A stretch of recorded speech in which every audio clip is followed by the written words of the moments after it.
निकिता, वाह वाह वाह, क्या बढ़िया नाम है, जी खुश हो गया हमारा तो।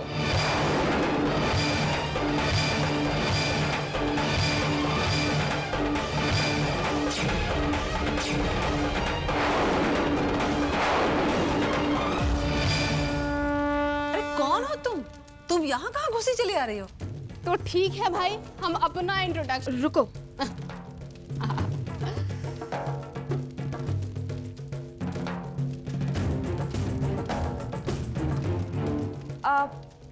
मम्मी जी, ये मेरे मायके से आई है बच्ची की देखभाल के लिए।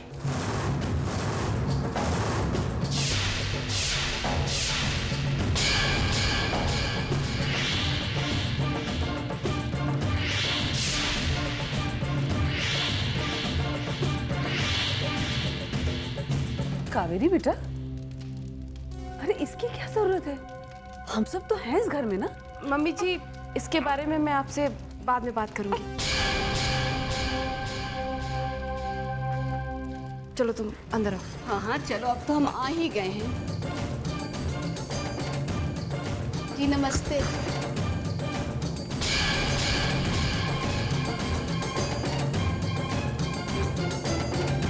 तुम्हें सारे पैसे दे दिए थे ना, फिर क्या जरूरत थी आटा पकने की? अब तुम भी कमाल करती हो सेठानी। मैं तो ये कहने आई हूँ कि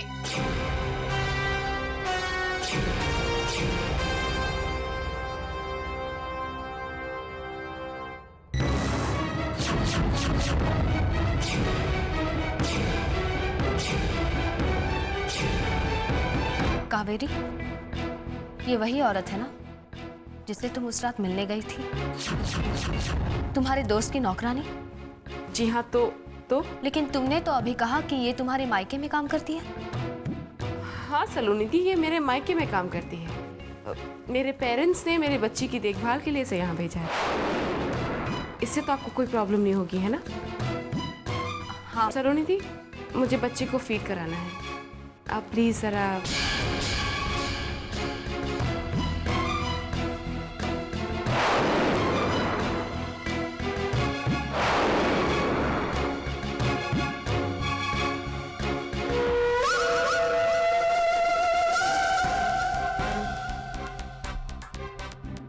अब बोलो, हमारी डील तो खत्म हो गई थी ना? तुम्हें मुंह मांगे पैसे भी मिल गए थे, तो फिर यहाँ क्या लेने आई हो? कुछ लेने देने नहीं आई मैडम यहाँ। मैं तो अपने बच्चों के साथ कुछ दिन रहने आई हूँ। हाँ,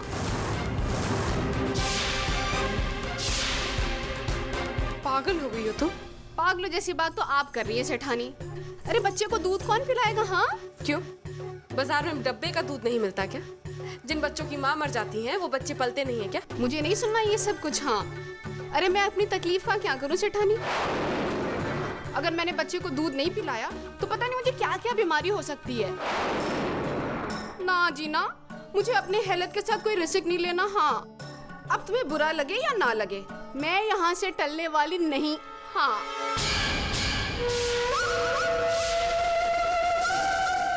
ठीक है, रहो यहाँ पर, लेकिन अपना मुंह बंद रखना और सपने में भी किसी से ये सच मत कहना, समझे तुम?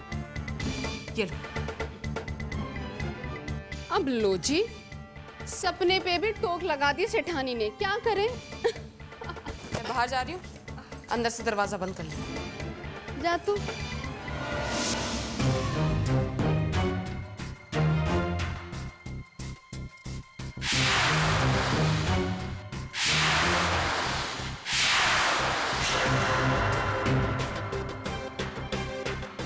अब तक तो आप लोगों को सलोनी दी ने बता दिया होगा कि वो लड़की कौन है। ये लड़की मेरे मायके से आई है बच्ची की देखभाल करने के लिए। लेकिन बच्ची के लिए अलग से नौकरानी रखने की क्या जरूरत है? हम सब हैं ना उसका ख्याल रखने के लिए। और वैसे भी छोटे बच्चे को नौकर के सहारे छोड़ना ठीक बात नहीं है। मैं बात करती हूँ उससे। हाँ मनु भाभी, मैं जानती हूँ कि घर में आप हैं, मम्मी जी हैं, लेकिन इस उम्र में इतनी छोटे बच्चे का कैसे ख्याल रख पाएंगे आप? और वैसे भी मैं आप लोगों को परेशान नहीं करना चाहती हूँ। थारी धौने, अरे इसमें परेशानी की क्या बात है? गिन्नी मेरे मायके से आई है और उसे मैं वापस भेजकर अपने पेरेंट्स की बेइज्जती नहीं करना चाहती। दूर बैठे बैठे भी उन्हें कितनी चिंता है मेरी। और फिर आपको क्या तकलीफ है? घर में एक और नौकरानी हो जाएगी तो सबको आसान हो जाएगा ना। कावेरी ठीक ही तो कह रही है मनु भाभी। हमारे जमाने की बात ही कुछ और थी। बिना सहारे के हमने इतने बच्चे पाल लिए।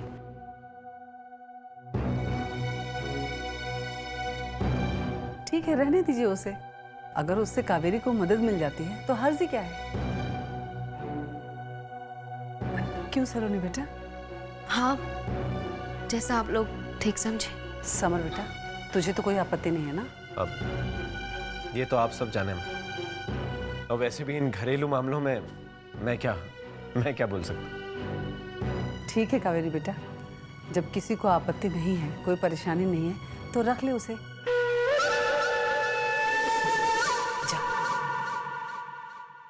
चलो भाई, मियाँ बीवी राजी तो क्या करेगा काजी।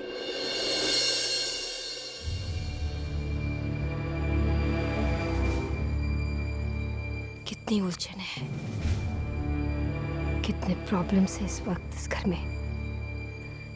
एक वक्त था जब इस घर में कितना प्यार था, कितनी खुशियां थी, कितनी इज्जत देते थे लोग एक दूसरे को। लेकिन अब सब कुछ बदल गया है। हम तो कभी कभी भगवान से कहते हैं कि अच्छाई किया जो हमारी आंखें छीन ली, वरना हम तुम्हारे चेहरे पर दुख देख नहीं पाते। तुम्हें तो इस घर के मुखिया हो। तुम्हारा का शब्द मतलब इस घर के लिए पत्थर की लकीर। तुम्हारे मना करने के बावजूद भी सलोनी को अपने मैके नहीं जाना चाहिए था। लेकिन कोई बात नहीं ब्रिजेश, आ जाने दो उसे, हम उसे समझा लेंगे। काकीसा, अपने परिवार के बारे में मैं आपसे ज्यादा जानता हूं। बेहतर होगा अगर आप इन सब मामलों में दखल ना दें।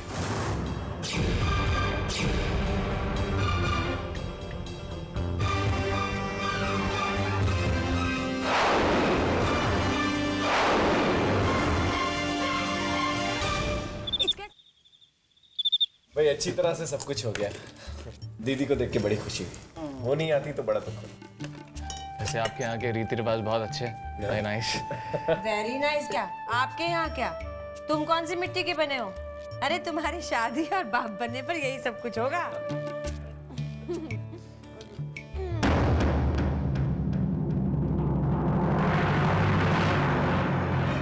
तू यहाँ क्या कर रही है? क्यों? खाना खाने का टाइम है ना? हाँ? तू यहाँ हमारे साथ बैठ के खाना खाएगी? हाँ, क्यों नहीं? डैडी जी ने तो कहा था, मतलब छोटे सेठानी के पिताजी ने, कि उनकी बेटी के ससुराल में तुम्हारे साथ कोई भेदभाव नहीं होगा। हाँ, आखिर बड़े लोग हैं भाई वो लोग तो। मुझे क्या पता था यहाँ कुछ ऐसे लोग भी होंगे। भेदभाव तो हमारे यहाँ भी नहीं करते। ठीक है, तुम हमारे साथ बैठ के खा सकती हो।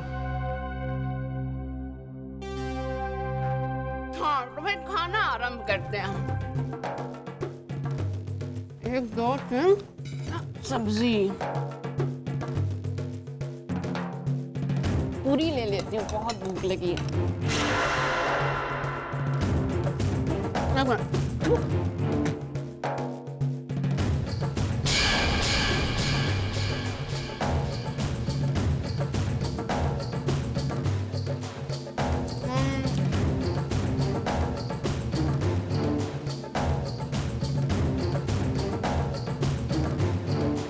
आप लोग खाना नहीं खा रहे?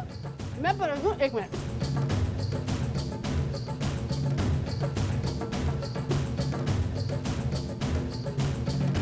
दो डालते तेरे प्लेट में। नहीं धौने, हमें तुम्हारे साथ बैठने में कोई एतराज नहीं है, लेकिन जूठे हाथों से मुझे मत परोसना।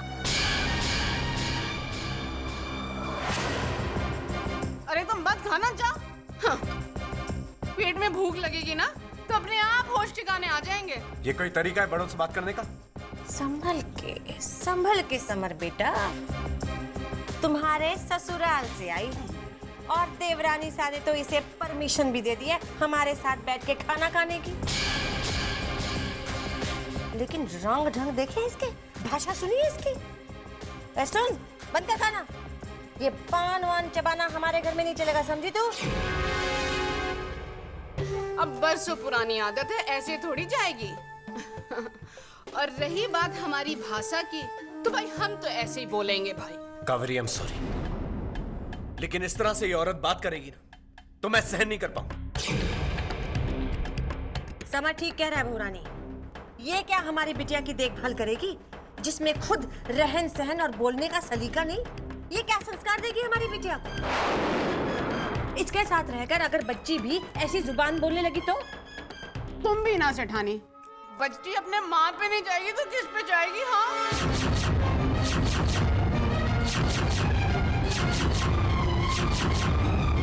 क्या कहा इसने? इसके कहने का मतलब है कि सिर्फ परवरिश से सब कुछ थोड़ी ना होता है, माँ बाप के संस्कार भी तो मायने रखते हैं ना। गलत कावेरी, परवरिश से बहुत फर्क पड़ता है और मैं मन्नो भाभी की बातों से सहमत हूँ। ये औरत इस घर में नहीं रहेगी। हाँ बेटा, समर सही कह रहा है। तुम्हें अगर बेटी की देखभाल के लिए नौकरानी चाहिए है तो हम दूसरी रख लेंगे।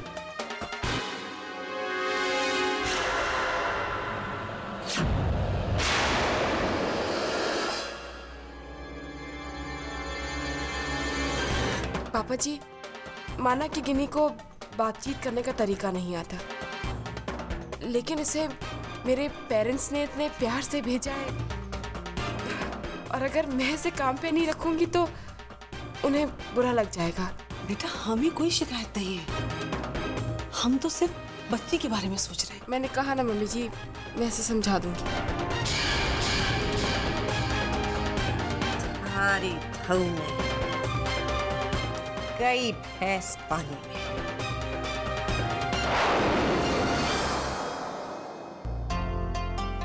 अरे सलोनी आ गई, कैसा रहा फंक्शन? आप सबके आशीर्वाद और माताजी महाराज की कृपा से पूजा और नामकरण विधि सब कुछ अच्छा हो गया।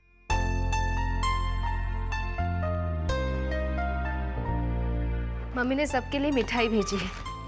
ये मिठाई कोई नहीं खाएगा सर।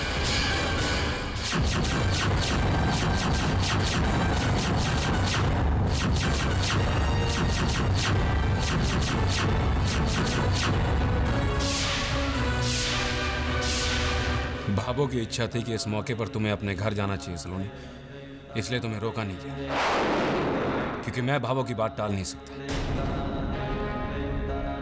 हमारे परिवार में हम बड़ों की बात रखते हैं, उनकी आज्ञा का पालन करते हैं, लेकिन मेरी इच्छा नहीं थी कि कोई भी सदस्य इस घर से वहां जाए। मैं मानता हूं कि तुम उस घर की बेटी हो और उस बेटी होने के नाते तुम्हें अपने घर के कुछ फर्ज निभाने हैं जो तुमने निभाए, लेकिन तुम्हें ये मिठाई लाने की जरूरत नहीं थी। लेकिन भाई साहब, मैं तो मिठाई। बस सलोनी,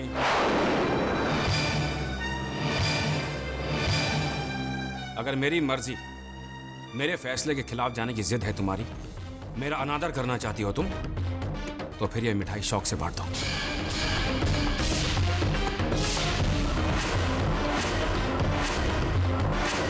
लेकिन मुझसे इस खुशी में शामिल होने की उम्मीद मत करना।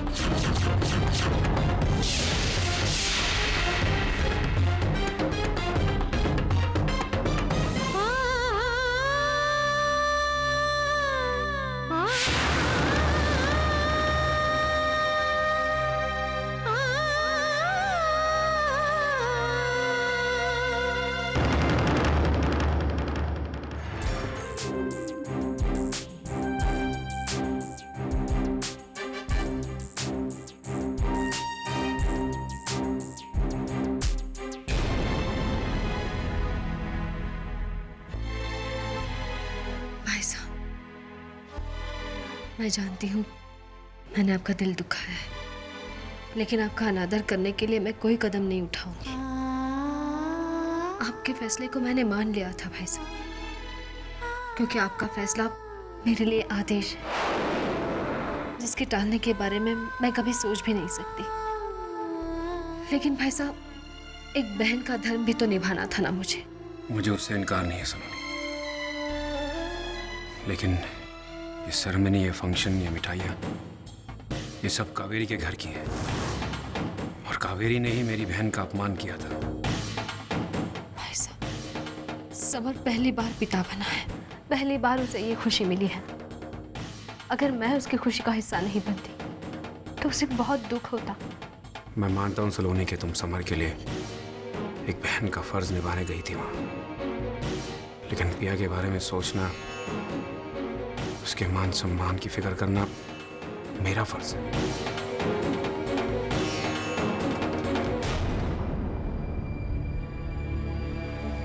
भाई साहब, मैं समझ सकता हूं कि कावेरी के बर्ताव से आपको कितना दुख पहुंचा है। हम सभी को बहुत बुरा लगा भाई साहब, लेकिन कावेरी तो शुरू से ही ऐसी है।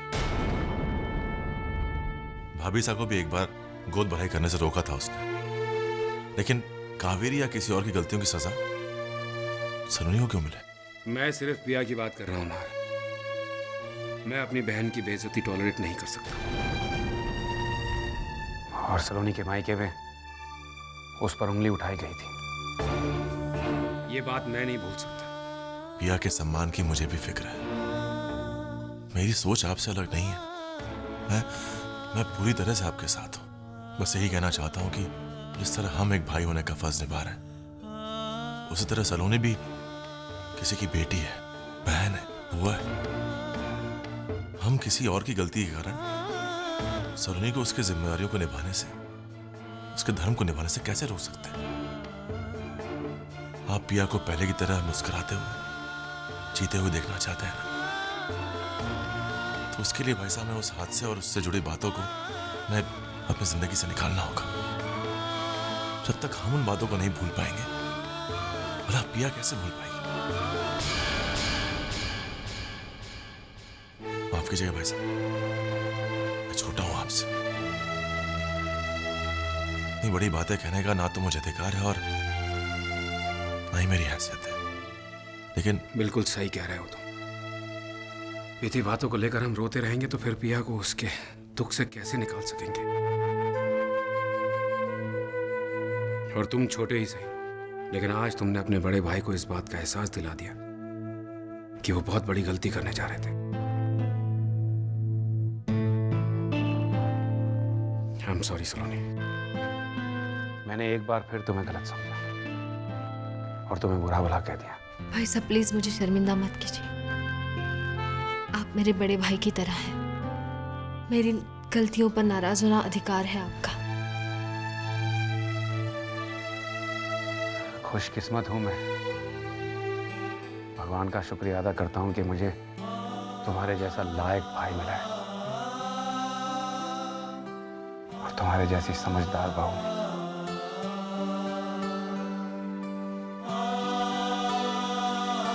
नार कोई उम्र से बड़ा या छोटा नहीं होता है, बल्कि इंसान समझदारी से बड़ा या छोटा होता है। और मुझे तसल्ली है कि हम सब एक साथ रहकर वक्त आने पर एक दूसरे को उनकी गलतियों का एहसास करवाकर बिगड़ती बात को संभाल सकते हैं। नार,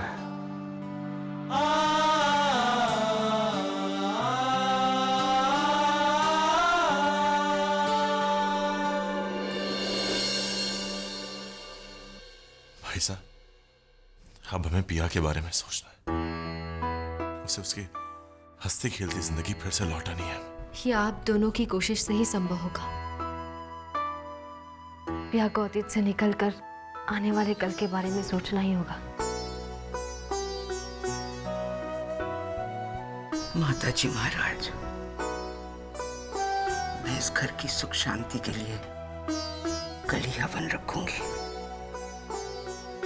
सारी मुसीबतें, सारी बलाएं इस पवित्र अग्नि में भस्म हो जाएंगी।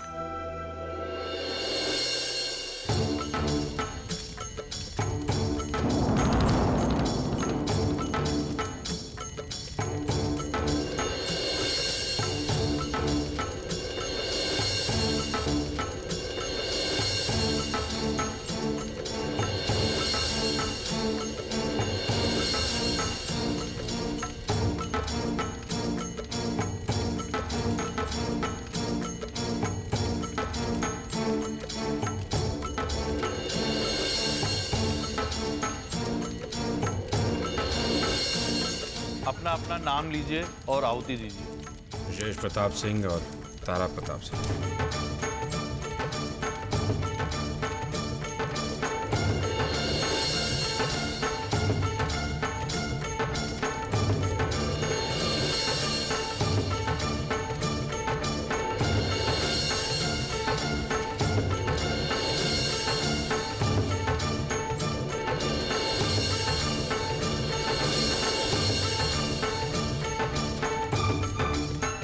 बेटी आपका नाम, अपना नाम बोल के आहुति दीजिए।